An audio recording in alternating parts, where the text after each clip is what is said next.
turkiga waxa uu buddig u yahay horumarka xilligan Soomaaliya ay ku talaabsanayso waxaana in madax sare oo dalka ay kala soo qayb galaan dawladda Turkiga munaasabadan xirnimadooda 49 sano ka hor ah waxa ay hoga tusaaleynaysaa sida dawladda Soomaaliya iyo dawladda Turkiguba cilaaqaadkooda u wanaagsan yahay safiirka dawladda Turkiga Oglan Beka oo hadlay waxa uu markii ugu horeyso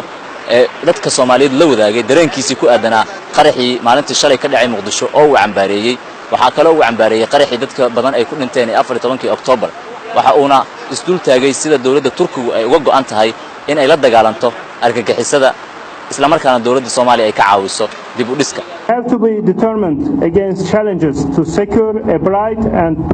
waa inaan gunta dhiisha isaga dhignaa sidii aan ula dagaalami lahayn argagixisada si taasi ay u qabsoontona waxa loo baahan yahay in la dhiso ciidan awood leh kuwaas oo la dagaalami kara argagixisada ka Turki ahaan waa inaga go'an tahay in dawladda Soomaaliya aan caawino sidoo kaleetana in aan kala shaqeyno dib u dhiska iyo la dagaalanka argagixisada as the first step in the fight against terrorism. Ra'iisul Wasaaraha Soomaaliya Mudane Xasan Cali Khayre oo isna munaasabadan ka hadlay waxa uu markii ugu horeyso dadka Turkiga uu la qaybsaday dareenka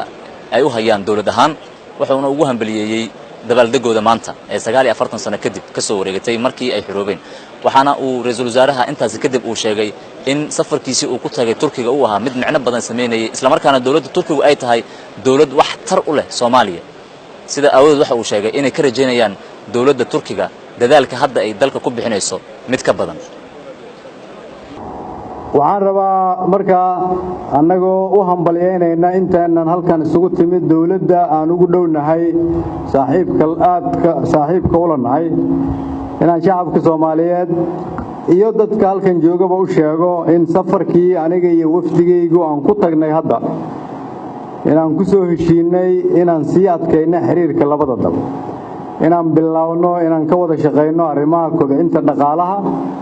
in sanadka soo socda hadii la yiraahdo aan bilaawno golo dhaqaale oo ka kala imaanaya ganacsatada labada wadan iyo golaha wasiirada labada wadan si loo kobciyo dhaqaalaha dalkeena iyo dalkoodaba inaan uga helno suuq badeecooyinka halkan aan ka soo saarno oo loogu iibgeeyo dalka Turkiga